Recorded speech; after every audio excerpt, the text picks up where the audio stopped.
بتبتدي قصتنا في وسط حريقة ضخمة جدا، وبيكون الموضوع مرعب، وبنشوف فيها اتنين كده، واحد بيكون مرمي على الأرض وبيكون عمال كده بيترجى التاني، واللي بيكون ماسك سيف وبيقول له أنا ممكن أعمل لك أي حاجة أنت عايزها دلوقتي حالا مهما كانت صعبة، لكن سيبني وما تقتلنيش. فبيرد عليه صاحب السيف وبيقول له أنا عايز منك حاجة واحدة بس، وهي رقبتك. وبيروح كده ملوح بسيفه وبيفصل راسه عن بقية جسمه، وبيروح صاحب السيف كده مولع أكتر في المكان وبيسيب المكان وبيمشي. وبعد كده شوف نفس الواد ده وهو عمال بيجري كده في الغابة، وبيكون بيجري من الناس وبيحاول ان هو يستحبى، وبيقول انا كان لازم اني لما بعت لهم اني محتاج امدادات وكده كانوا يبعتوا ليا امدادات، انا مش عايز احارب مع شخص زي اللي بيجري ورايا دلوقتي ده. لكن فجأة وسط ما هو كده بيكون واقف وبياخد نفس ورا شجرة، بنشوف ان الشجرة دي بيتم تدميرها بشكل كامل، وبنشوف ان اللي عمل كده هو غول كبير جدا، وبيكون الغول ده ماسك سيف، وبيكون صاحب السيف حاسس ان في حاجة غلط من الغول ده، وبيقول هو قوي جدا واكيد السيف ده ليه علاقة. ولما بيركز كده على الهالة بتاعت المانة اللي طالعة من الشخص ده، بيكتشف ان غالبا السيف اللي الغول ماسكه سيف شيطاني، وده مخلي المانة بتاعته خارج عن السيطرة، وبالتالي الغول هو كمان خارج عن السيطرة. وبيستعد الغول الهجوم على صاحب السيف، ولكن في الوقت ده هو بيقدر ان هو يتفادى الضربة في اخر الثانية حرفيا، وبنشوف ان الضربة بتقطع كمية كبيرة جدا من الشجر ورا البطل، وبيكون من الواضح كده ان ضربات السيف دي جبارة، مفيش اي حاجة بتقف قدامها. اذا كان الشجر وبتعمل فيه كده، تخيلوا بقى لو كانت راحت على البطل كان ايه اللي هيحصل فيه. وبعد كده الغول بيفضل يلوح بسيفه يمين وشمال، وبيحاول ان هو يسيب الشاب ده، ولكن الغول بيفشل في كل مرة لأنه بيتفادى الضربات بكل سهولة. ولما صاحب السيف بيلاقي الوقت المناسب، بيقوم مطلع سيفه كده وبيهاجمه بيه على الغول، ولكن ضربته بتكون مش كفاية، يا دوب بس بتاع. السيف متعصب جدا من اللي بيحصل ده، وبيقول المفروض ان المهمة كانت تبقى اسهل من كده بكتير. هو ايه اللي بيحصل بجد؟ انا لما اروح اتدفع من العجوز الحقير اللي اداني المهمة دي ضعف الثمن. المهم في الوقت ده الغول بيهاجم من تاني على صاحب السيف، ولكنه المرة دي مش بيبقى عنده وقت انه يهرب، فبيصد ضربة الغول بسيفه، وبتكون ضربة الغول دي قوية جدا لدرجة انها بتقسم السيف لنصين حرفيا. ولكن في الوقت ده بيستغل صاحب السيف ان الغول مشغول، وبيروح على طول يقطع دراعه هو امان وبيخلص عليه. وبيكون صاحب السيف بعد المعركة دي منهك جدا، وبتشوف ان بسبب المعركة دي في اشجار كتيرة اتدمرت يمين وشمال وفي كل حتة حرفيا. وبيقعد صاحب السيف كده شوية يرتاح، وبيقول انا دلوقتي تعبان جدا ومعيش سيف، ومفيش غير السيف الشيطان اللي موجود هناك ده. وبنشوف في الوقت ديت ان السيف الشيطان اللي كان موجود مع الغول عمال بينادي على صاحب السيف، وبيقول له تعالالي تعالالي وانا هديك القوة اللي انت محتاجها علشان تبقى اي حد انت نفسك فيه، وتبقى في اي مركز انت عايزه، ومعاك القوة الكافية لانك تعمل اي حاجة انت عايزها، ومحدش هيقدر يقف قدامك، وهتعرف تعبر عن كل المشاعر الوحشة اللي جواك بسببي من حقد وكره وشر.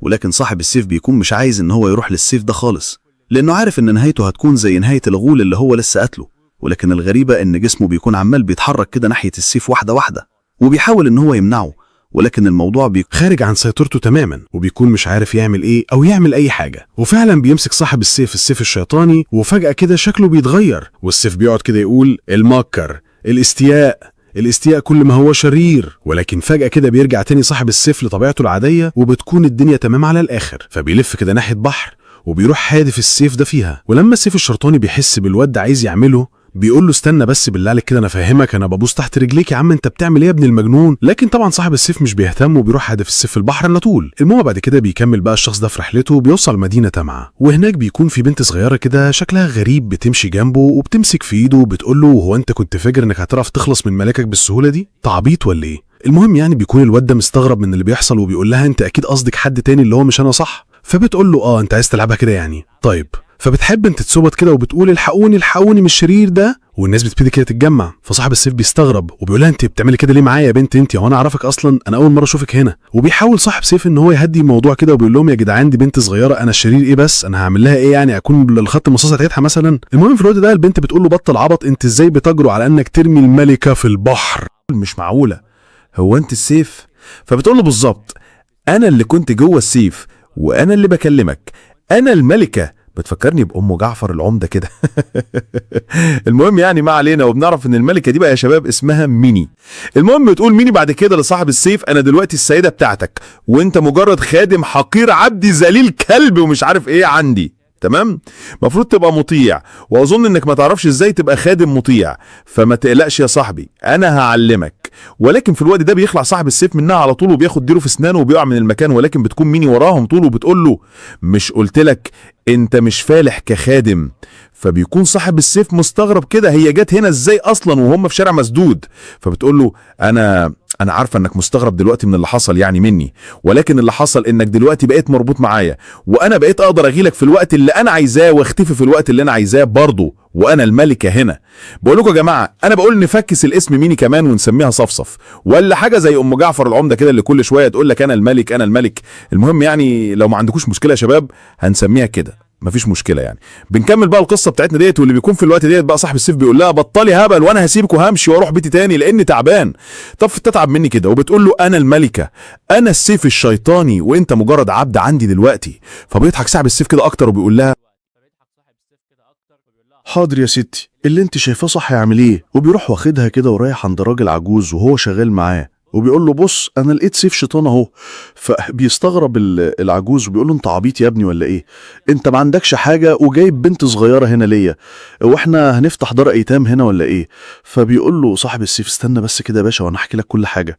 انا لقيت سيف شيطاني ورميته في البحر، ولكن في الوقت ده طلعت لي البنت دي وعماله بتقول لي انا الملك انا الملك انا السيف انا الشيطاني مش عارف ايه، عماله كده بتجري ورايا في كل مكان. فانت ايه رايك في الموضوع ده؟ المهم بقى في الوقت ده ميني بتعمل نفسها كده اخت صاحب السيف، وبتقعد تعيط وبتقول له انت بتعمل ازاي كده فيا يا اخويا؟ انت لو مش عايزني قول لي وانا هروح اعيش لوحدي، لكن ما تعملش فيا النسيف وبتاع، انت بتحاول تبيعني ولا انت اتجننت ولا ايه اللي حصل لك؟ فساعتها الراجل العجوز هنا بيتعصب وبيقوم طارد صاحب السيف من المكان بتاعه. وبيمر الوقت وبيقرر البطل انه هيسيب القرية اللي هو فيها دي ويروح للمدينة الكبيرة، وبيكون السبب في كده ان هو مش عارف ياخد مهمات من القرية بسبب البنت ميني واللي بتكون معاه في الرايحة والجاية. فهو رايح المدينة علشان الوضع بيبقى مختلف شوية ويقدر ان هو ياخد مهمات جديدة. والمهم بقى بيكون راكب كده صاحب السيف عربية مع ميني طبعا، وبيتكلموا كده مع بعض. بيقول لها انت ازاي سيف شيطاني وبتتحولي لبشر؟ يعني حتى لما تتحولي مثلا تتحولي لشيطان مش بشر وكده يعني. فميني بتستغرب منه كده وبتقول له بص يا سيدي والله انا زيك ما اعرفش ازاي الموضوع ده بيحصل، ولكن اهو ادينا بنستمتع برضه. وبيوصل لمدينه وبيقول له لو حابب انك تروح في مهمات زي دي يعني افتح الجواب ده وهنظبط الدنيا مع بعضنا. وبعد كده بنشوف المدينه اللي هم وصلوا ليها واللي بيبقى اسمها مدينه اليم، واللي بتبقى اكبر مدينه في مقاطعه قايب. المهم بقى بيوصلوا كده وبتبقى مني مبهوره جدا من اللي هي شايفاه، وبتقول مش معقول البشر بقى متطورين جدا، انا اخر مره شفتهم كانوا بدائيين. كملوا كده في المدينه لحد ما بيروح البطل النقابه اللي بياخد منها المهمات بتاعته، وساعتها بيطلبوا منه حاجه زي البطاقه الشخصيه بتاعته علشان يعرفوا هو مين بالظبط. فبنعرف اخيرا اسمه الحقيقي واللي بيكون هو سيجنيتور. اخيرا مش هنقوله صاحب سيف كاني وطلع اسمه فاخم صراحه ويستاهل. المهم بقى بتكون موظفه الاستقبال كده مبهوره من الموضوع ده وبتقول مش معقوله سيجنيتور بنفسه. واول ما بتقول كده بصوت عالي الكل بيعرفوا وبيكونوا مش مصدقين وبيقولوا سيجنيتور محارب الموت بنفسه هنا. وبياخد سيجنيتور فعلا المهمة وبيقرر انه هيمشي، ولكن الكل بيكون بيتكلم عنه ومحدش مصدق انه موجود اصلا في المدينة ولا ان حد شافه، وبيقولوا ان ديت قتل اكتر دوق شرير في التاريخ. ومش كده وبس، سيجنيتور محارب الموت ده مميز ومش اي حد في قوته، لانه واحد من اعظم 5 محاربين على مر التاريخ. وبيقول لسيجنيتور لنفسه علشان كده مش بحب انجي المدينة دي بسبب كمية الهيصة اللي بتتعمل عليا هنا، وانا بكره ده جدا. ولكن في الوقت ده بتقعد مني كده تضحك وبتقول له محارب الموت ايه الاسم العبيط ده؟ فبيقول لها سجن بس يا حته حديده، انت اخر واحده تتكلمي اصلا. المهم يعني بنشوف بعد كده سيجنيتور واللي بيكون كده في حديقه ضخمه لدرجه انها الغابة واللي بتكون مقفولة بسبب المهمة اللي هو فيها. ويا ترى ايه المهمة الكبيرة قوي اللي تخليهم يقفلوا الحديقة الضخمة دي؟ هل يا ترى في وحش جبار بيقتل كل البشر، او يمكن يكون في حيوان متوحش دب مثلا ولا اسد او حاجة من القبيل اللي بتقتل الناس دي؟ ولكن الحقيقة هي لا، المهمة بتكون ان في ست من الستات الاغنياء عندها قطة تاهت في المكان ده. يعني بص انا فاهم ان انت عايز تعبر بس مش يعني هي التعليقات اخرها كومنت فاهم، بس خليك معايا لو انا عارف شعورك، انا عارف انت عايز تقول ايه. المهم يعني هي في ست من الاغنياء فعلا عندها قطه وتاهت هنا في المكان ده، وعلشان كده يا حرام يعني قفلوها المكان عشان قطتها ما تتوهش منها، وبالتالي تبقى نفسيه الست وحشه بقى وما تقدرش تاكل وبتاع وفاهم، وتجيب قطه تاني بعديها باسبوع. بس يعني مشيها صاحبي. المهم يعني قصه عبره بصحيح. بنكمل بقى مع سجنة في مهمته، وبيكون متضايق لانه معهوش سيف، لان زي ما شفنا سجنة سيفه اتكسر في الحرب ضد ميني، وبتقول له ميني انت مش محتاج سيف اصلا، ما انا موجود اهو وحلو اهو احسن مني مفيش، عسل كده وبتاع، انت هتوف سيف ايه تاني؟ فبيقول لها طبعا ماشي المهم يعني هبقى استخدمك ان شاء الله لما تكبري كده وتبطلي تبقي عيله صغيره وكل شويه تقولي لي انا الملكه انا الملكه زي العبيطه. المهم يعني في الوقت ده وسط ما هم ماشيين في الحديقه الكبيره جدا دي بيكون مستغرب سجنة من الهدوء التام ده، وبيقول المفروض المكان اتقفل فالحيوانات اللي هنا تبتدي تتحرك وتعمل اصوات، ده حتى اصوات العصافير مش باينه. وبيبتدي سجنة كده يفكر في الموضوع ده ويقول يا ترى هل في وحش شيطان استغل الموضوع وجه احتل المكان ولا ايه اللي بيحصل هنا بالظبط؟ وفجأة كده بنشوف ان وسط ما سجنة في الحديقة وهو ماشي كده في نمر حاد الانياب بيهجم عليه، وبيكون سجنه مش متوقع الهجوم ده ولكن بيقدر ان هو يتفادى الهجوم في اخر لحظة ممكنة. وبيقول سجنه لنفسه انا فهمت ليه مهمة زي دي عبارة عن بحث عن قطة متصنف من النقابة على انها من الفئة ايه. واللي مش عارف يا جماعة في المهمات هنا في القصة بتتصنف حسب صعوبتها زي ما بتشوف كده في قصص كتيرة يعني، وهنا بيستخدموا طريقة الحروف في الترتيب. يعني ايه دي حاجة كبيرة جدا على فكرة، والموضوع انها من اصعب المهمات الموجودة وكده يعني. وطبعا مش من الطبيعي ان مهمة من الفئة ايه او الخانة دي تبقى مثلا بحث عن قطة، ده لو جبت عيل صغير يدور على القطة هيلاقيها يعني. انتوا فاهمين القصد. لكن بقى بتبتدي المعركة بين سجن وبين النمر، وبيكون في الوقت ده ميني كده خايفة قوي من النمر ده وبتروح تحتمي في سجنه، ولكن سجنه بيزهق منها كده وبيقول لها لو مش هيبقى ليكي فايده وتتحولي لسلاح دلوقتي زي ما انت بتقولي فابعدي عني، بصي انا متعصب دلوقتي ما ترقفنيش خلينا نخلص عليه. وبيروح كده ماسك سجنه من الارض عصايه خشبيه وبيبتسم ده، وبيفضل كده يسدد دي ضربات قويه جدا واحده ورا التانيه بسرعه شديده، وبيكون النمر ما عندوش حتى فرصه انه يقاوم او انه يصد الضربه، وبيكون عمال بياخد ضربه ورا التانيه ضربه ورا التانيه. المهم يعني في الوقت ده النمر بيبتدي ان هو يتراجع كده لما بيعرف انه ما قداموش فرصه ضد سجنه، وبيكون مخلوق النمر ده ذو الانياب الحاده عنده ذكاء عالي لما بيعرف ان هو ممكن يخسر فبيقف وبيهرب من المعركه او بيسكت وخلاص. لكن النمر ده مختلف تماما، بيكون لسه عايز ان هو يكمل الحرب دي حتى لو هيموت، وبنكتشف ان السبب ورا اللي بيحصل ده وهو انه عنده عياله بيحاول ان هو يحميهم ومش عارف ايه. وبنكتشف بقى ان النمر ده يبقى هو اصلا القطه بتاعت الست الغنيه اللي سجنه عمال بيبحث عنها. ظلمناهم يا جماعه. والوقت ديت يعني بيقعد سجنه كده يلعب مع النمر شويه وبيقول انا عرفت دلوقتي ليه مسمينك قطه يا اخي، اختي قطه بجد. المهم يعني بيروح سجنه كده واخد النمر وعياله وبيديهم للست الغنيه وبتبقى مش عارفه تشكره ازاي وتقول له شكرا يا محارب الموت. فبيقول لها سجنه انا حاولت انقل على غايف علشان الناس تنساني ولكن الى الان الناس لسه فاكراني. فبتقول له الست مستحيل يتنسي لانه محارب الموت العظيم واللي عمله ما كانش قليل ابدا ومش اي حد يعمله، وحتى لو اتنسى من عوام الشعب فهيفضل يتم ذكره بين الاغنياء والازهاب بتوع المدينه. فبيقول سجن طيب سيبك من الموضوع ده خالص، بس انت ليه قلتي ان النمر ده قطه؟ انت كده ممكن تخلي المهمه دي مميته على فكره لاي حد مش محترف. فبتقول السيده لان هو فعلا بالنسبه لي قطه، وانا لما شفته زمان لاول مره وهو صغير كنت فاكراه قطه بجد، ولكن مع الوقت لما كبر اكتر عرفت انه نمر مش قطه عاديه، ولحد الان هو مسالم ومش بيعمل اي حاجه ليا. فبتنهي الست كلامها كده وبتقول له انا بصراحه بقى بحب القطه دي جدا، ولكنها اكيد هربت لسبب ما، وهو انها عايشه في مكان غير المكان اللي هي بتحب تعيش فيه، لانها عايشه في بيت والمفروض انها تعيش في غابه او مكان مخصص ليها، وانا مش هعرف اني اوفر ليها الموضوع ده، ولكن انا هطلب منك طلب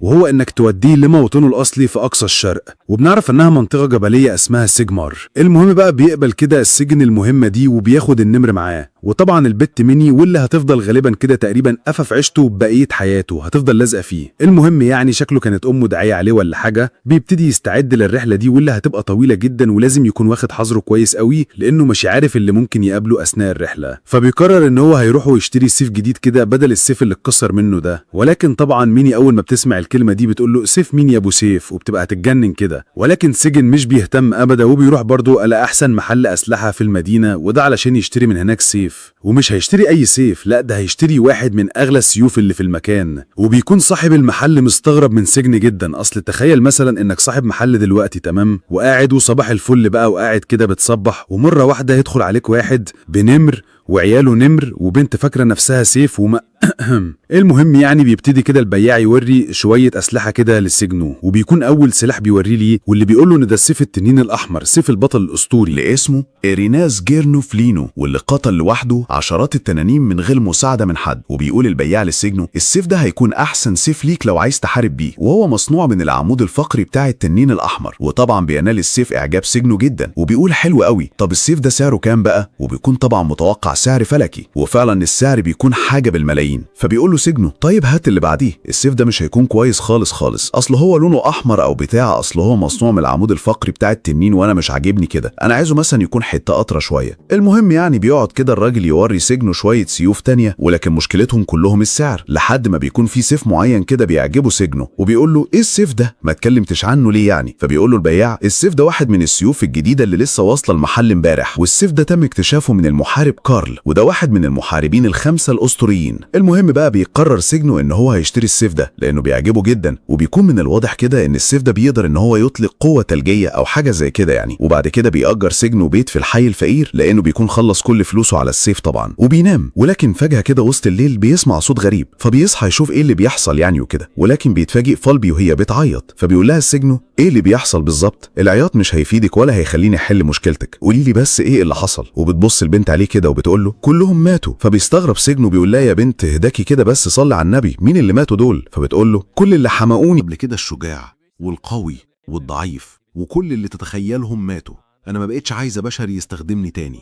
اوعى تقول لي انك هتموت انت كمان زيهم، لو هتموت فانت سيبني دلوقتي وخلاص. فبيقول لها يعقل انك السيف اللي عارفه الليله بنت المضيئه دي، انا حظي، انا حظ الحظ امي، انا عارف هو كده. ده كان رد فعل عموما. المهم بتقول له ايوه انا اسمي سيو، وانا السيف الملعون اللي مربوط بيك، واللي بنعرف ان سيو دي تبقى هي تجسيد للسيف اللي مع سجن الجديد اللي هو سيف جليد، اللي المعروف باسم الحزن، وهو سيف بيتحكم في الجليد. المهم يعني الحاجات دي كلها، لكن السيف ده فيه عيب قاتل جدا، وده سبب ان كل الناس اللي ماسكوا السيف ده قبل كده. المهم العيب ده يعني ان هو بيضاعف حزن الشخص اللي ماسك السيف، وبيخليه عايز ان هو ينتحر، ومش بيسيبه الا لما بيخليه ينتحر فعلا.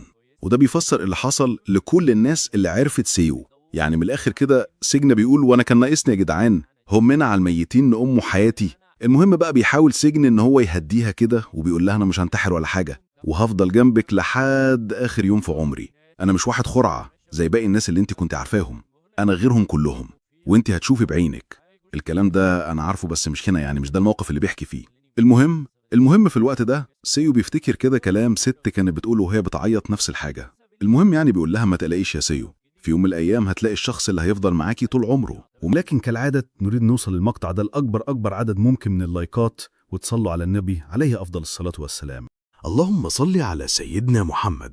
ازيكم، اخباركم ايه؟ اهلا بكم في القسم الثاني من حكايه الشيطان والسيوف الملعونه. وطبعا مش محتاج اقول لك انك لو ما اتفرجتش على الجزء اللي فات من الحكايه فانت محتاج تروح تتفرج عليه الاول، وبعدين ترجع وتيجي تتفرج على الجزء ده علشان تعيش فاهم الاحداث اللي بيحصل بالظبط. ولانك لو كملت الفيديو ديت معايا دلوقتي فهتبقى عامل زي الاطرس خزيفه الزبطيه وبس. لذلك بدون ما اطول عليكم اكتر خلونا المهم نكمل قصتنا. بنشوف ان سجنة بقى خلاص معاه السيف التنين الاحمر اللي هو كان نفسه في جدا. وطبعا زي ما احنا عارفين من الحلقه اللي فاتت السيف ده قوي ونادر، ومش اي حد كان قادر ان هو يحارب بيه قبل كده. المهم وفوق كل ده انه سيف عادي مش سيف من السيوف الملعونه، وهتلاقي ان السيف بيكلمك وبتاع وكلام يرافقنا اللي كان شويه بيتصدم بيه سجنة في الفيديو اللي فات. وبيكون سجنة كده بيحب السيف ده جدا وبيعتني بيه، ولكن بتبقى سيو وميني متضايقين جدا من الموضوع ده، كانهم كده نفسهم وغل من السيف ده. زي ما اقول لكم كده والله بيفرسوا من السيف تخرين. ايه يعني سيوف هتغير من ايه مثلا؟ يعني سيوف زيهم عادي. انت فاكرني كنت تقول حاجه تانية؟ وبعد كده بيجي واحد وبيسلم على سجنة، وبنكتشف انه واحد من الناس برضو اللي بتعمل مهمات، وبيكون جاي علشان يعمل مهمه جديده مع سجنة، ودي بتبقى مهمه مرافقه. ودي المهمه اللي كان سجنة موافق عليها مع الست اللي كانت معاه في العربيه قبل كده، ودي لما وصلته من الريف للمدينه لو فاكرين في الفيديو اللي فات. المهم بقى بيتعرف مارك كده على بقيه الشله الغريبه بتاعت سجنة وايه هي المهمه بتاعتهم. المهم بقى بيكملوا في الطريق، ولكن وسط ما هم في الطريق سيو وميني بيكونوا عمالين بيضايقوا كده في مارك، وسجنة بيعتذر ليه، ولكن مارك بيقول له عادي يا عم ولا كان حاجه حصلت، يعني دول زي عيال الصغير انا متعود على كده، يعني خليك على المشترك محدش يخسر حاجه. المهم بصغير بيكملوا في طريقهم، ولكن بالليل بيقرروا انهم هيوقفوا ويستريحوا شويه، وفعلا ده اللي بيحصل. وبيقعدوا كده يتكلموا مع بعض، وكل واحد بيحكي قصه للتاني علشان يضيعوا وقته وكده يعني. بيدرك بيبدا يحكي قصته بقى وبيبتسم. انا لما كنت بقى ابويا مات وبدات في طريقي علشان ابقى محارب لما كملت ال15 سنه، وساعتها قبض على ناس بتساعده وكانوش يحتاج منه حاجه ولا طالبين منه اي شيء، فكر ان هم مجرد ناس طيبه بتساعده كده كده، ولكن في الحقيقه دول مجموعته بتخطف اولاد واحفاد المحاربين الاقوياء وبتعرضهم للبيع من الدوج بارفينون. وبيكون مارك متعجب عندنا وبيقول طيب انت العيش الى الان ازاي؟ انت اي حد كان مكانك كان ممكن يموت، او ممكن يبقى بعد وقتي مجرد عبد الدونك. فبيقول له السجن انا نجوت بسبب واحد من المرتزقه كان معدي بالصدفة في المكان اللي أنا فيه وقدر إن هو ينقذني وعلمني درس مهم جدا، وهو إن لما أكون في موقف أرد الامتنان للشخص اللي قدامي ضعفين، ولو أنا كنت مستاء منه فرد الاستياء ليه 10 أضعاف. والدرس التاني اللي علمهوني، وأنا نسيت أقول لك يعني إن هما درسين يا عم مارك، إن لما بيجي لي حد غريب ويكون مبتسم كده والبسمة من الخد للخد فأقلق منه وأحذر منه بشدة. مش كده ولا إيه يا عم مارك؟ وبيروح مطلع سجن السيفو وفجأة بيصد الضربة اللي بيسددها مارك بسيفه وبيقول له مارك في خبث كده، أنت خدت بالك مني ولا إيه يا صاحبي؟ فبيقول له سجن أيوة أنا خدت بالي من أول لحظة. فبيقول له مارك يلا مش مهم، أنت كده كده ميت هنا دلوقتي حالا.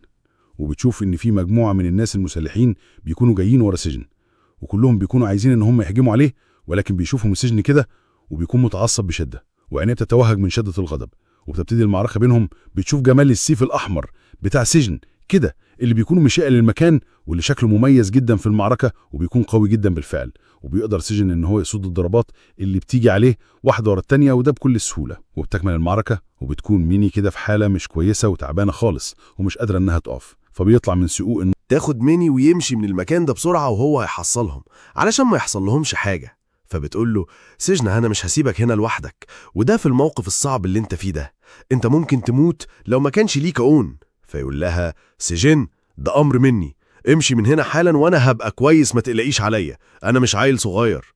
المهم المعركة بتكمل وفجأة كده بيلاقي سجن حاجة بتتوهج بشدة من فوقيه، وبتشوف انه مارك واللي بيكون ماسك سيفه كده وبيضربه ناحية سجنة، وسيفه بيكون بوهج بشكل مش طبيعي خالص، والضربة لما بتنزل على سجنة بتزلزل الأرض حرفيا وبتعمل انفجار ضخم.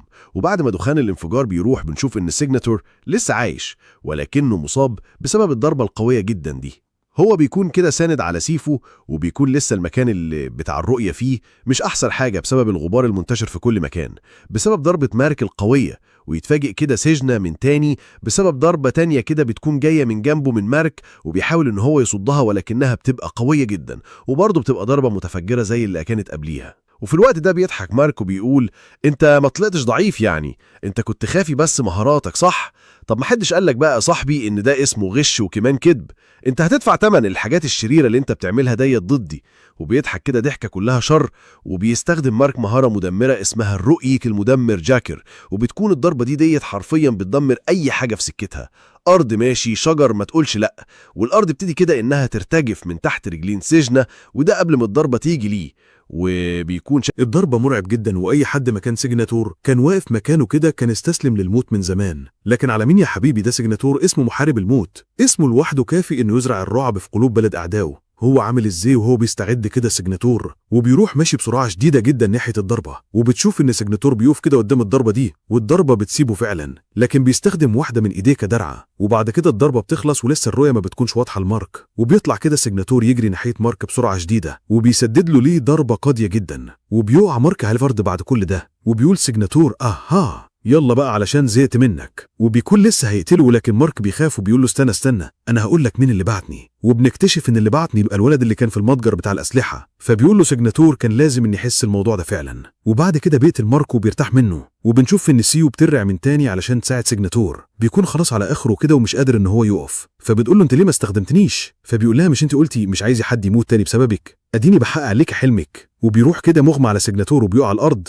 وبيفقد الوعي، وبعد كده بيصحى من تاني وبيكون كده في بيت ما غريب، وبيكون مش عارف مين اللي نقله للمكان ده، وبيكون جسم سيجناتور كده كله شاش ومتعالج، وده من الإصابات الكتير اللي كانت في جسمه في كل حتة حرفيا، وده بسبب المعركة المميتة اللي كانت بينه وبين مارك. ولما بيبص كده حواليه بيشوف ان شخص قاعد بيشرب شاي، اللي بيقول له مرة وقت طويل قوي يا محارب الموت، وبنكتشف ان ده واحد اسمه بياس إيميلا، ويبقى الأمير التاني لمملكة إيميلا. وبتشوف بعد كده فلاش باك من 5 سنين قبل الوقت الحالي، وتحديدا في قلعة تيمون، وبتشوف هناك أمير إيميلا الأول واللي بيكون اسمه تولس، واللي بيكون متعصب جدا ومتضايق بسبب موت الدوق بارثينون، وبيكون حصل اجتماع كده في القلعة من الطبقة العليا من المجتمع، واللي كلهم طبعا أغنياء مش محتاجة يعني تعريف، ليه مصالح مع الدوق وكده يعني. وبيكون واحد منهم هو تودرس، واللي يبقى هو أخو بياس، وبيكون تودرس كده مش عاجبه اللي بيحصل ده، بيقول إحنا لازم نقتل سجنة ده إنه قتل الدوق، ولكن بياس بيقول له لا مش هنقتل حد،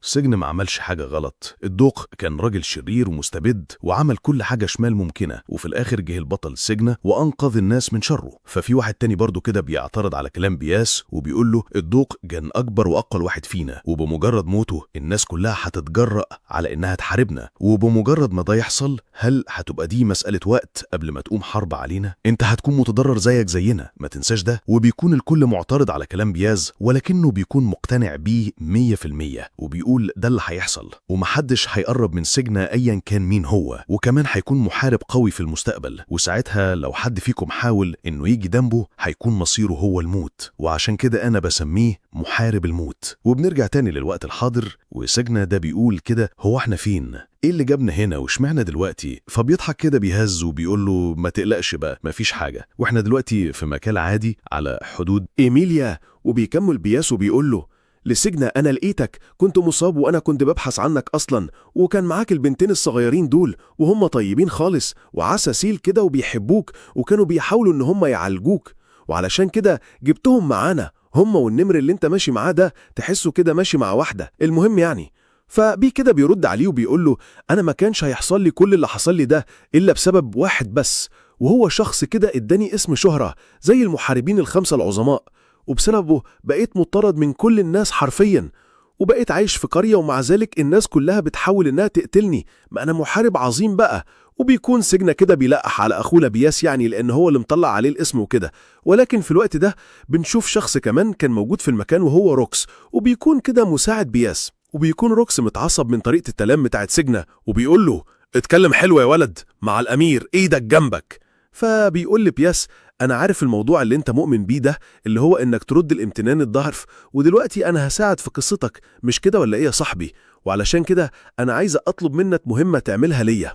وبيبتسم له أنا آخر فترة الناس اللي بيعدعوني وأنصاري بيتم اغتيالهم واحد ورا التاني. فبيستغرب سجنة كده من الموضوع وبيقول له طيب ما ده العادي يعني ايه الجديد؟ فبيرد عليه بياسو بيقول له هو عادي فعلا، بس لو كان ده بس اللي حصل انا ما كنتش جيت لك، ولكن اللي بيحصل دلوقتي انه الانصار بتوعي كمان بيموتوا، انصار اخويا كمان بيموتوا، يعني اللي بيعمل كده عنده مصلحة مشتركة في انه يوقعني انا واخويا، وانا بطلب منك انك تشوف مين اللي بيعمل كده وتشوف بقى تقبض عليه او تقتله او تعمل فيه ايه، انا مش فارقه معايا، اعمل اللي انت عايزه، لكن المهم بالنسبه لي ان الموضوع ده يخلص. فبيقول سجن اشمعنى يعني أنا؟ فبيرد عليه بياسو بيقول له انت عندنا مش مجرد محارب ولا مرتزق، ولكن انت بقيت رمز للخير والعدل في محاربة الشر، لانك قتلت الضوء الظالم من فترة، ومن ساعتها والناس فاكراك وهيفضل فاكرينك طول عمرهم، وعلشان كده لما الناس يعرفوا انك بقيت شغال معايا ده هيرفع من مكانتي اكتر، لانهم هيكونوا شايفين ان انا شغال مع الجانب الطيب، وده هيساعدني في اني احسن من شعبيتي. ولكن يا سجناتور انت عارف طبعا ان لسه في ناس شايفاك شرير لانك قتلت الضوء، واللي هو كان بيخلص لهم مصالحهم وبيمشي لهم الدنيا يعني، وانا لو سبتك ليهم فساعتها الكل هيبقى عايز ان هو يقتلك انت يا سجناتور. فايه رأيك بقى؟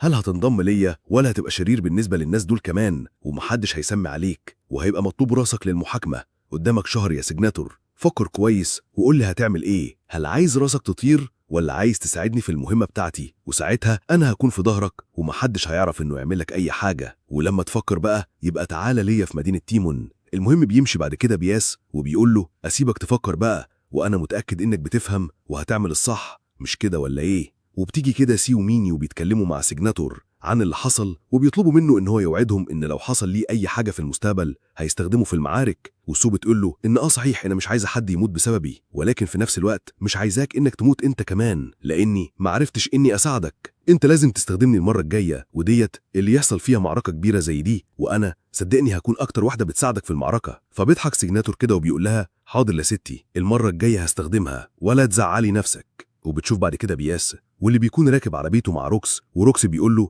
انت متاكد ان الشخص ديت من المحاربين الخمسه العظام؟ يعني في اللي فبيقول له بياس هو فعلا ضعيف شويه، ولكن هو في الاول وفي الاخر قدر ان هو ينجو من كميه ناس مرعبه عايزه انها تقتله من ساعه لما هو قدر ان هو يقتل الدوق، فديت يخليه اقوى. يعني تخيل مثلا تقتل اعلى راس في الدوله وفي الاخر تفضل عايش بعديها، وده بعد فتره حلوه كمان، وتكمل حياتك والدنيا تبقى حلوه. هل ده مثلا يبين لك ان هو ضعيف؟ وبنشوف ان كان في خطاب مبعوث لبياس وديت من سجن، كان كاتب فيه ان هو لازم يعمل اجتماع لكل الناس والنبلاء اللي في الدولة علشان ده اليوم اللي هيموت فيه الدوق. فكان عايز ان الدنيا تبقى فاضية كده وحلوة، ويعرف ان هو يخش يخلص مهمته بسرعة وبيطلع بدون ما اي حد يضايقه. وبيكمل بياس كده وبيقول انا ما اعرفش ايه اللي هيحصل وهل سجن هيرد انه يشغل معايا ولا لا، ولكن انا متحمس اشوف ايه اللي هيحصل الشهر الجاي، وهل يا ترى هيشتغل معايا ولا لا. ديت حاجة للاسف مش هنعرفها الا بعد شهر. وبنشوف بعد فترة من الاحداث ديت سجن وهو رايح مدينة ياتمن، وبيكون معاه الشلة كلها طبعا والعيلة الكريمة، وطبعا فيرونا بتبقى واقفة كده زي فلاحة مبهورة بجمال المكان، وبتقعد كده تقول وهو ايه ده يا ابوي، ايه الحلاوة دي كلها، ايه المدينة الكبيرة دي مبهرة جدا، وازاي في بشر قدروا ان هم يعملوا حاجة بالقوة دي. فبيقول لها سجن بطل البنت اللي انت فيه ده وامشي كده قدامي. وبيقعدوا كده يمشوا مع بعض في المدينة، واللي بتبقى زحمة جدا لانها تعتبر عاصمة المملكة، وبيكون فيها ناس من كل مكان، وكل ما تمشي خطوة تلاقي في بياع بينده عليك واللي يقول لك تيجي تشتري من عندي، شكلك خفتان كده تعالى كل من عندي، شكلك عريان كده تعالى البس من عندي. وهم ماشيين كده بتشوف سو واحد بيبيع دبوس شعر، وبيكون شكله حلو خالص وبيعجبني شيري ليها سجنة، وبيجيب واحد كمان لفيرا وده علشان ما تزعلش، ولكن بتحاول انها تتكبر كده وتعمل نفسها الملكة والكلام الحمضان ده. فبيقول لها سجنة يا ست تنيلي واسكتي بقى وخد الهدية وانت ساكتة.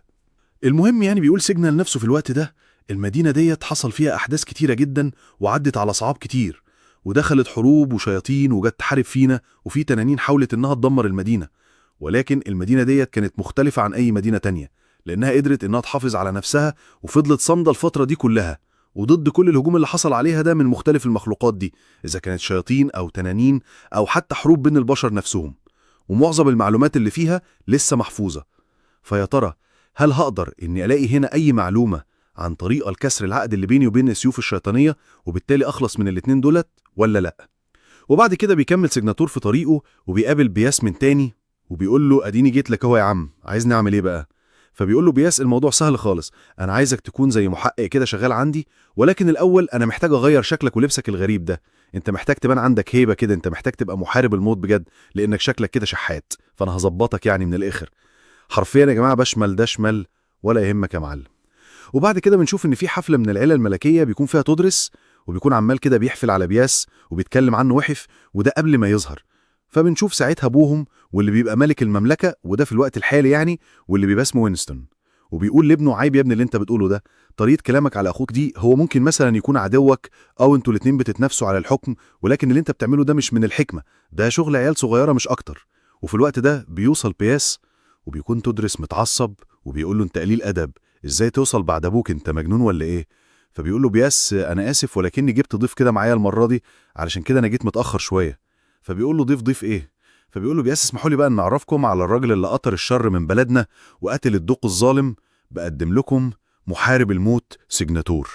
ففي الوقت ده تدرس اول ما بيشوفه كده بيكون عامل زي التور كده الهايج، وبيقول للحراس يقبضوا على سجن تور بسرعة، ولكن سجن بيتعصب كده وبيقول لهم خليكم مكانكم، أنا لما قتلت الديوك كنت عملت كده لأن ده فعلا اللي كان المفروض يتعمل ومحدش فيكم عمله، أنا عملت الصح ومش زعلان، ولو رجع بيا الزمن كنت هعمل كده علشان انصر الخير على الشر، ولو حد فيكم حاول إن هو يقف قدامي فساعتها هعتبره واحد من أعوان الشر وهقتله بالفعل.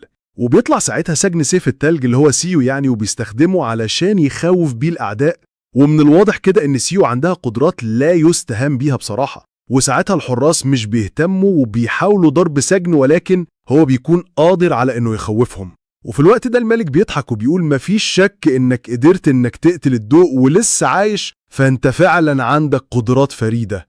وبيفضل كده السجن قاعد في الحفلة بعد اللي حصل ده، والحفلة بتبتدي تزدحم أكتر وأكتر، وبنكتشف ان ديت حفلة بيعملها الملك كل شهرين كده علشان اعوانه، ولكن بيكون مفيش حد بيقرب من سجن بسبب المعلومات المنتشرة حواليه وانه شرير وقاتل والكلام ده كله. وبيجي بياس وبيتكلم مع سجن وبيقول له بس ايه الحلاوة دي يا جدع، ظهورك كده وسط الناس دولت بينت ليهم انك قوي وبتاع، مش اي حد يقدر يلعب معاك يا ولا، انا نفسي خفت منك يا سجن. وبيقول بياس ان المدينة والحكم كانوا لفترة طويلة في هدوء، ولكن انت بعد ما جيت وقتلت الدوك الكل بقى شايف انه ممكن يوصل للحكم، وبقى فيه صراعات اكتر والكل بيحاول ان هو يبقى الافضل. وبعد كده بياس بيسيب سجنه وبيقول له هسيبك انت بقى تتعرف على الناس اللي هنا، وبعد ما بيمشي بياس بتيجي كده بنت صغيرة وبتبقى خايفة من سجن وبتحاول انها تكلمه، فبيقول لها ما تقلفيش، انا مش هعمل حاجة يعني، انا مسالم على الاخر اهو. فبتقول له ايه ده بجد، انا مش مصدقة. وبتنادي على اصحابها كده والكل بيجي وبيلقف مع سجن، وبيقولوا لي انت بتتحول لخفاش بالليل ها؟ طيب انا بغسل سناني زي ما بابا وماما بيقولوا لي علشان انت ما تطلعيش بالليل. هو فعلا بابا بيسلطك عليا لو انا ما سمعتش الكلام؟ هو انت بجد محاربة الموت؟ والعيال بقى وحواراتها بقى انتوا عارفين. المهم بقى في الوقت ده بتيجي بيني وبتقول للعيال انتوا عارفين ان ديت خادم عندي ها، وانا الملكة ها؟ فبيقول لها بجد، فبتعصب سجنة كده قوي، فبتاخد العيال دي وبتطلع تجري من قدام. وبعد كده بيخرج سجنة يقف في البلكونة شوية، وبيقابل هناك لوري واللي بتبقى اخت بياس، وبيبتدي كده يتكلم سجن معاها. وبتكون لوري كده شايفة ان سجنة جاي هنا علشان يطارد السلطة زيه زي الناس اللي قاعدة جوه دي، وبيكون من الواضح انها مش بتحب المكان ده اصلا. المهم بيتكلموا شوية كده مع بعض، وبعد كده الاميرة بتسيبه وبتمشي وبتقول له بجد انا اتشرفت بالكلام معاك يا محارب الموت، والمرة الجاية لما نتكلم هيكون اكيد في وقت احسن من كده. وبعد كده بنشوف سجنة واللي بيروح لبني وحرفيا بيمسكها كده وبيكون عايز يقتلها بسبب اللي هي بتقعد تقوله كده قدام الناس، وانها الملكة ومش عارف ايه، وانه عبد عندها والكلام ده كله. المهم يعني في الوقت ده بيدخل عليهم بياس وبيقول لسجنة انت تعرف البارت فيدريك؟ فبيقول سجنتور ايوه اعرفه، ده يبقى الفارس الفولاذي، ازاي ما اعرفوش يعني؟ ده واحد من ال5 محاربين العظماء. وبيبتسم كده ويتكلم شوية عن المحاربين ال5 وبيقول ان هم محاربين قدروا ان هم يوصلوا للقوة المطلقة، وده في وقت قليل وفي سن صغير، وبقوا هم رمز القوة المطلقة في القارة كلها. المهم يعني بقى بيقول بياس لسجنة البارت فيدريك كلمني فعلا وعايز ان هو يدخل في مبارزة ضدك. وفي الوقت ده اول ما بيسمع سجنة الموضوع بيروح قايل كده لكل اللي معاه يلا اطلعوا اجروا انا هنط من الشباك. فبيرسل لبياس انت مجنود يا ابني ولا ايه؟ فبيقول له سجنة انا كده كده ميت، لو حاربته فانا هموت دلوقتي اسهر واريح نفسي. فبيقول له بياس يا عم اهدى بس كده وصلي على النبي، ما تعرفناش يا عم اصبر شوية. الراجل عايز يقابرك ولكن هو مش هيقتلك، هو عايز يسألك على حاجة كمان، وهي هل انت تعرف شخص بيدعى سيجمنت فريدريك؟ فأول ما بيسمع سجنة الاسم ده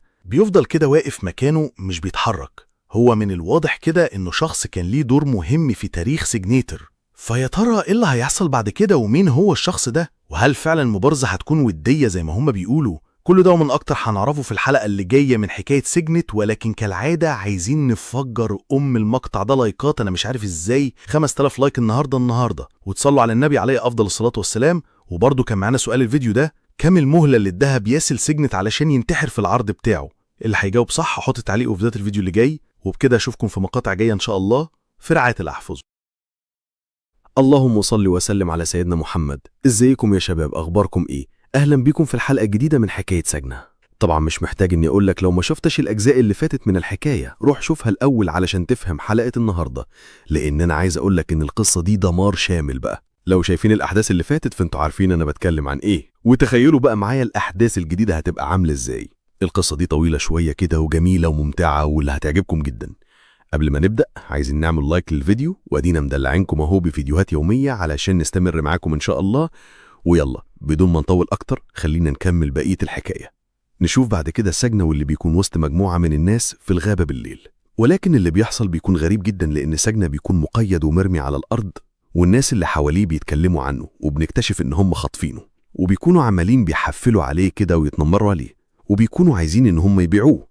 ولكن في الوقت ده سجنة بيقدر ان هو يقرب من واحدة من الناس اللي كانوا واقفين دول، وبيروح ضاربها كده في مناخيره براسه، وبيحاول ان هو يطلع يجري من المكان اللي هم كانوا فيه ده، ولكن هو بيكون مقيد فمش بيقدر ان هو يهرب بسرعة. وبيروح واحد كده من الناس اللي كان هناك بيضربوه ويوقعوه على الارض، وبيقولوا لبعض انتوا لازم تخلوا بالكم من الواد ده لانه مش طبيعي، لانه من جواه هو بيحمل دماء المحاربين الاقوياء، تحديدا بيحمل دم جاجاس. وفي الوقت ده بسبب الوقعة اللي بيوقعها سجنة بيكون في حتة قماش كده في بقه، واللي دي هم حاطينها علشان ما يعملش صوت، واللي بتقع من بقه كده. فبيتعصب سجنة وبيقول لهم انتوا عارفين انا مش هموت على ايديكم وهيجي اليوم، وصدقوني انا هقتلكم كلكم بلا رحمة وخليكم كلكم تدفعوا الثمن واحد واحد. ولكن في الوقت ده واحد من الناس اللي بيكونوا واقفين بيتعصب وبيروح ضارب سجنة على طول في بطنه بشدة، وبيبتسم ان هو يخرج دم من بقه بسبب قوة الضربة دي. وبيفضل الراجل يضرب في سجنة بشدة. بوب يدخل عليه وبيهيه وبيقول له أنا غلطان إني عملتك كويس من الأول، أنا كان لازم أعملك زي الكلب.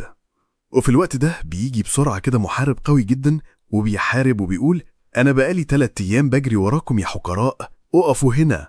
وبنكتشف إن الشخص ده يبقى سيجموند براود، وبيقول سيجموند في الوقت ده: أنا بجري وراكم بقالي كتير قوي، ولكن أنا عايز منكم طلب واحد بس، وهو إني عايز أخد منكم الواد ده وأنا اللي هقتله بنفسي بدلكم، وهريحكم منه خالص. فبيرد واحد كده حادف عليه فاس، ولكن سيجموند بيتفادى الفاس جه وبيقول: سيجموند زي ما توقعت الإجابة. وبيبتسم سيجموند بسرعة شديدة جدا بين الناس دول، وبيكون بيستغل الظلام الدامس اللي موجود في المكان، ولكنهم بيعرفوا الموضوع ده وبيكون معاهم سحرة، فبتبدأ تعمل تعويذة بتنور المكان، ولكن دي مش بتبقى مشكلة بالنسبة لفيجمنت. وأول ما بيظهر بيروح قاتل واحد منهم وبيقول لهم: تم غضب حظة على فكرة. وده حتى بالنسبة لناس مهمتهم قطع الطرق وقتل الناس وخطفهم. وبيكون في واحد من المحاربين فاضل مع السحرة، وبيكون متعصب بشدة من اللي عمله سيجمنت في أصحابه، واللي بيقول له: أنا هقتلك دلوقتي حالا ومحدش هيلحق مني يا حقير. وبيبتسم سيجمنت وبيديله هجمة ورا التانية، وبيكون سيجمنت كده زهقان وعمال بيصد في الطلبات دي ومش بيعمل أي حاجة تانية، ولكن سيجمنت بيستغل الوقت الصح وبيقول: أنا خلاص زهقت منك يا صاحبي، ده آخرك معايا، أنا هقتلك. وبيروح مديله لكمة قوية جدا بتكون كفيلة إنها تخليه ينزف بشدة، وبعد كده بيروح خازق وافدة من عينيه كده بالمصاصة اللي كانت في إيده دي، وبيكون كده سيجمنت خلص عليهم كلهم تماما. ولكن بيكون سيجمنت شايف اللي بيحصل ده من بعيد، بيقول لنفسه: إهب يا المجنونة، طب هو هيعمل فيا إيه على كده؟ هو عايز مني إيه؟ لو فعلا عايز يقتلني زي ما بيقول، فساعتها دي هتبقى نهايتي، أنا مش هعرف إني يقف قدامه حتى لو كنت بكامل قوتي.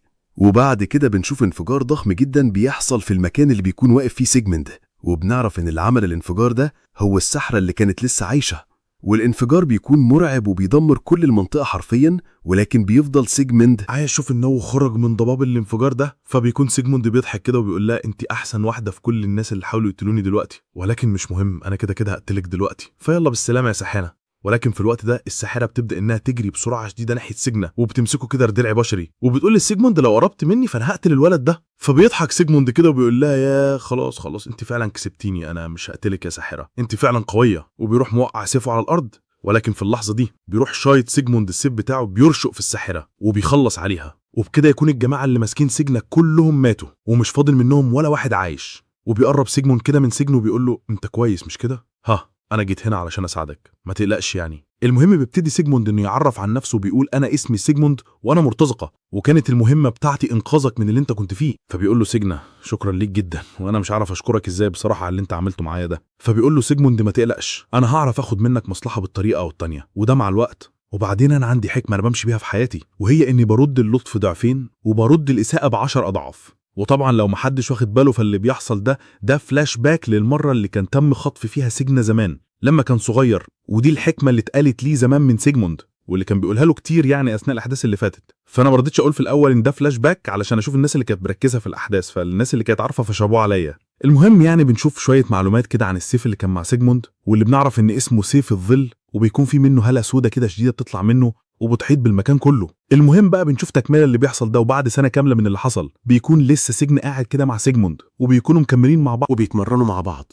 وفي يوم من الأيام كده وهم في واحد من المطاعم، كان سيجموند قاعد بيقرأ الأخبار، ولكن في الوقت ده بيشوف خبر بيضايقه جدا، وهو خبر تدمير عائلة بيتو دا عائلة كادريجو، ودي واحدة من عائلات المحاربين الكبار. وبنعرف ان العيلة دي هي اللي كانت قدمت المهمة لسيجموند علشان ينقذ اصلا سجنة في البداية، وكانوا عارفين ان الدوك الحالي مستبد وكمان قاتل وبيعمل اي حاجة حرام الواحد ممكن يتخيلها علشان يفضل على الكرسي بتاعه، وعلشان كده كانوا بيستعدوا للإطاحة بيه. ولكن من الواضح ان في حد من الناس القريبين منهم كان جاسوس للدوك وقال له على اللي بيحصل ده، فبالتالي قتلوهم وخلصوا منهم. وكان سيجموند خايف ان اللي قتل العيله يجيله معلومات عن المرتزق اللي هم طلبوا منه، مثلا البحث عن الطفل اللي بيدعى سجنه. وطبعا ابتدى سيجموند ان هو يهرب وبياخد معاه سجن في كل مكان، وبيقول له المكان هنا مش هيبقى امن، لازم ان احنا نمشي من هنا بسرعه. وبيقول له سجن: احنا هنروح فين قايب على كده؟ فبيرد عليه سيجموند بيقول له: احنا هنروح لاكتر مدينه امان في القاره كلها، وهناك محدش هيقدر ان هو يعمل لنا اي حاجه. ولكن في الوقت ده وهم بيمشوا بسرعه في الغابه علشان يعرفوا يهربوا من المكان اللي هم فيه ده، في واحد كده بيروح مهاجم عليهم، ولكنه بيصدوا سيجموند الضربه بشكل سريع جدا. وبنكتشف ان الناس دولت يبقوا تبع الدوك وجايين طبعا عشان يقتلوا سيجموند وحده سجنه. وده من تاني، لان لو فاكرين طبعا فكان الدوك برضه رجالته هم اللي خطفوا سجنه في الاول اصلا في اول مره خالص، وبيكون عددهم كبير جدا وكلهم مسلحين وباين عليهم منهم على اعلى مستوى من التدريب. وبيبتسم سيجموند كده وسجن بيقول له أنا لازم نساعدك، دول كتير جدا، ولكن سيجموند بيرفض وبيقول له خليك جنبي وبس يا سجن، أنت هتبقى أمان وأنا دلوقتي هعمل لنا الطريقة علشان نهرب بيه من الناس دول، وكل حاجة صدقني هتكون زي الفل. ولكن فجأة بتشوف إن في واحد منهم كده بيهاجم على سجن، ولكنه سجن بيكون معصفط بالقطب وهو بيصد الضربة، ولكنه طبعا بيكون ضعيف جدا لأنه لسه عيل صغير، وبتبقى المعركة عنيفة جدا قدامه ومن الصعب إنه يكمل فيها. وفجأة كده بنشوف مجموعة منهم بينطوا فوق سيجموند وبيكونوا كده عايزين إن هم يقتلوه، ولكن في آخر لحظة هو بيعرف إن هو يخدعهم وبيطير من تحتيهم وبيروح لمكان تاني قبل ما يعرفوا إن هم يعملوا كده. وبيقول ساعتها سيجموند أنت دلوقتي لازم إنك تتفرج عليا وتتعلم، لما تبقى أنت مثلا في حرب أو منافسة أنت فيها ضد جماعة كبيرة جدا وكل حاجة ضدك، فأنت لازم ساعتها تعرف تستخدم التضاريس كويس جدا لصالحك، لأن من غير التضاريس أنت هتخسر بكل سهولة لأنهم أكتر منك. وفعلا بتشوف ان المعركة بتكمل وبيكون سيجموند هو اللي عمال بينتصر وبيخلص عليهم واحد ورا التاني، وبيستخدم تضاريس المكان بين شجر وضلمة وكل حاجة ممكن تتخيلها، وبيكون فاضل منهم شوية كده، ولكن بعد اللي هم شافوه من سيجموند ده بيكونوا خايفين ومش عارفين يعملوا ايه ومش عايزين يحاربوه اصلا. فبيقعد يضحك عليهم بيقول لهم ايه يا شباب انتوا خايفين مني للدرجة دي ولا ايه؟ انتوا مش عارفين حتى ترفعوا سبش وشي. وفي واحد منهم ساعتها بيتهور كده وبيروح قايل انت مجرد جبان بتستخدم الضلمه علشان تتحرك بس، لو انت راجل بجد كان زمانك حاربتنا في النور. فبيقول له سيجموند انا جبان فعلا، وبيروح مخلص عليهم كلهم في ثانيه واحده. وبعد كده بنشوف الالبرت فريدريك، وده كده زي ما احنا قلنا قبل كده فهو الفرس الفلاس وواحد من الفرسان الخمسه الاقوياء، وبيكون سيجموند قاعد كده قدامه وبيحكي له القصه الطويله العريضه اللي احنا عمالين نقول فيها ديت من اول الحلقه. وبيقول له ألبرت طيب حلو قوي، بعد كل ده بقى هو فين الولد اللي انت بتتكلم عنه ده؟ فبيقول له سيجموند مات خلاص. فساعتها ألبرت بيتعصب لدرجة انه بيكسر جزء من الكرسي اللي هو كان قاعد عليه، وبيقول ألبرت في الوقت ده انا بسأل عليه لانه كان ابني الوحيد، وانا كنت عايز اعرف ايه اللي حصل له بالظبط، وبما انه مات يا محارب الموت فانت اكيد عارف هو مات ازاي او مين اللي قتله او حتى هو مات ليه. فبيسكت كده سيجموند شوية، فألبرت بيتعصب اكتر وبيقول له ناوي ترد عليا ولا ايه؟ فبيقول له سيجموند انا مش هرد عليك، انا هوريك بنفسك. فبيتعصب ألبرت اكتر وبيقول له لو دي مجرد خدعة منك وفي الاخر طلعت انت اللي خاطف ابني او انت السبب في اللي حصل له، فساعتها هتقول على نفسك يا رحمن يا رحيم. المهم بقى بنشوف تاني يوم في حفلة كبيرة جدا اتعملت في واحدة من حلبات القتال، وبيكون الملك موجود هو برياس معاه وطبعا واخوه، وبيكونوا كل موجودين علشان يشوفوا المعركة المنتظرة بين سيجموند وألبرت، معركة بين واحد قدر ان هو يقلب المملكة كلها على بعض بسبب انه قتل الدوث أني، واحد من اهم المحاربين في القارة كلها. فيا ترى مين اللي هيكسب مثلا؟ وبنشوف في ساحة القتال دخول سجن وألبرت، وبيكون ألبرت لابس درع فولاذي شكله مرعب لأي حد، وفجأة كده بيخلع ألبرت الخوذة اللي كان لابسها وبينحني للملك وبيقول له أنا لازم أقولك على حاجة في البداية قبل ما أبدأ المعركة العنيفة دي. وبيقول ألبرت إن المعركة ديت مش هتكون عادلة، لأن دلوقتي في سن كبير نسبيا وده أحسن سن ليا وقوتي كاملة، وأنا واحد من المحاربين الخمسة الأقوى في القارة كلها، يعني أنا مفيش أي حد عنده فرصة قدامي، وأنا قدامي محارب الموت. هو صحيح قوي ولكنه لسه صغير سن وبيفتقر للخبرة، وعلشان كده أنا هعمل حاجة حلوة جدا، وهو لو سيفه بس وصل لي فساعتها أنا هعتبره انتصر عليا وأنا هحقق ليه أي خدمة هو محتاجها مني. فمحتاجك يا ملك تكون شاهد على كلامي ده، علشان لو رجعت فيه أنا عايزك إنك تعاقبني. وطبعا بيكون محدش مصدق اللي بيحصل ده، ولكن محدش بيكون ليه الكلمة النهائية غير الملك، والملك طبعا بيوافق على شروط ألبرت. وبنشوف ألبرت وهو بيهمس لسجنه وبيقول له ها كويس كده، هل انت راضي؟ فبيرد عليه سجنه بيقول له ايوه يا عم تمام.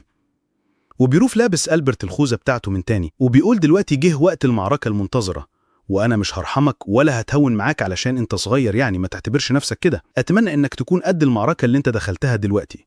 وتبتدي المعركة وألبرت كده بيسحب سيفه على طول وبيستعد للهجوم على سجن، لكن سجن المرة دي مش بيستخدم السيف الأحمر مع إنه بيكون معاه، لكنه بيستخدم سيف التلج اللي هو سيو يعني. وبنشوف فلاش باك كده سريع وبيكون فيه سجنة واللي بيقول لها إنه هيستخدم سيو في المعركة اللي جاية وإنه محتاج مساعدتها وإنها تديله قوتها الكاملة.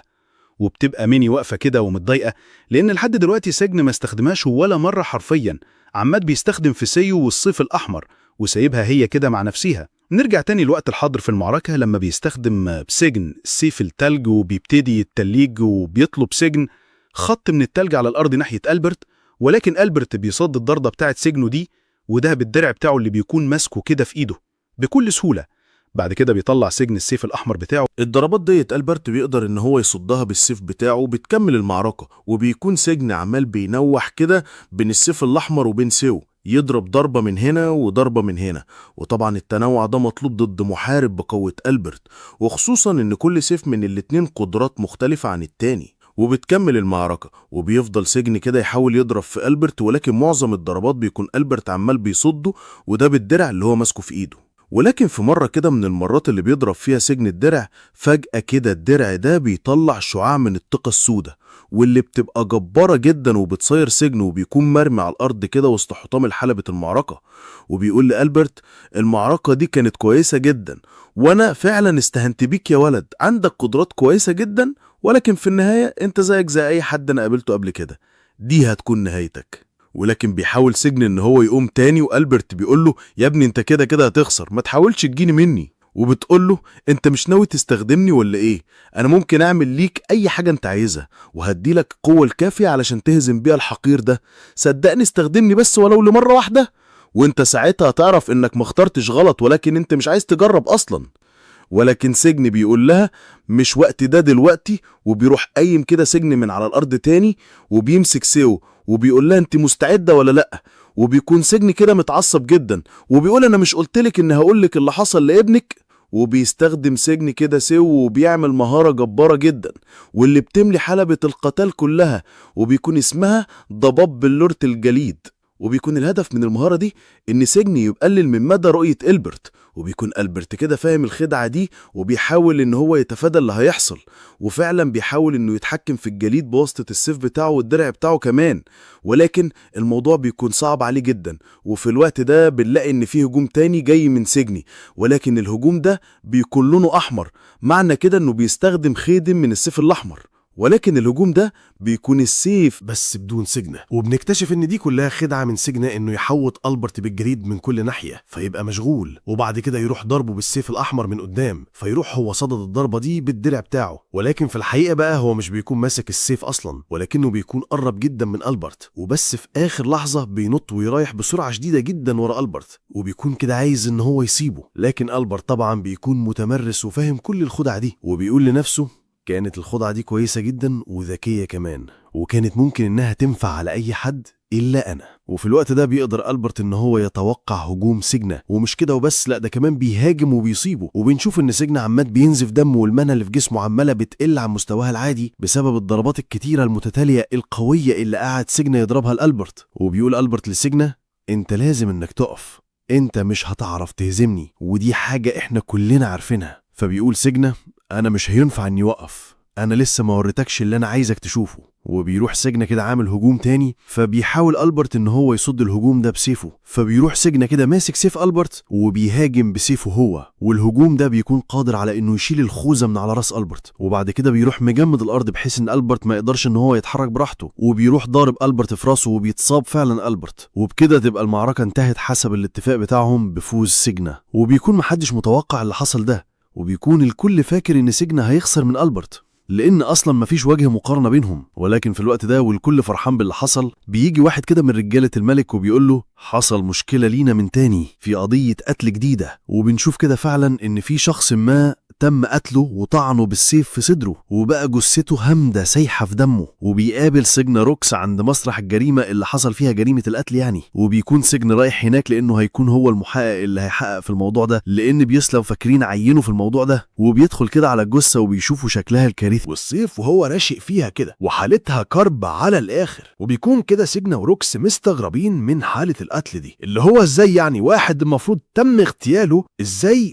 في صدره دلوقتي سيف اطول من حياتي كده. المهم يعني فبيقول له روكس هو الموضوع ممكن يبقى غريب شويه، ولكن الحقيقه انه فعلا تم اغتياله وما دخلش في معركه مثلا ولا حاجه زي ما انت شايف يعني، لان الجثه ما عليهاش اثار مقاومه ولا اي حاجه من الحاجات دي، هو فجاه مات. فبيتسأل سجنة الكلام ده، وبيقول هو من الطبيعي ان حد يدخل على حد من الاغنياء دول ومعاه سيف طويل بالشكل ده والناس تسيبه كده يدخل عادي؟ امال فين الحراسه وفين الجنود وفين اي حاجه؟ فبيرد عليه روكش وبيقول له ممكن الشخص اللي قتل الضحيه كان واحد من المقربين منه اصلا، وده السبب انه ممكن يكون قدر يدخل المكان بسهوله وهو معاه سلاح بالحجم ده. فبيسأل روكش وبيقول له طب انت في شخص شاكك فيه ممكن ان احنا نبحث عنه ولا حاجة زي كده؟ فبيرد عليه روكس وبيقول له انا في الاول كنت شاكك في تودرس، ولكن في الحقيقة ان تودرس هو كمان يعتبر بيعاني من اللي بيحصل ده زيه زينا بالظبط. وبتكون في كتابة كده مكتوبة على الحيطة من دم الضحية، وبتكون الكتابة مش باينة كلها، ولكن الجزء اللي باين منها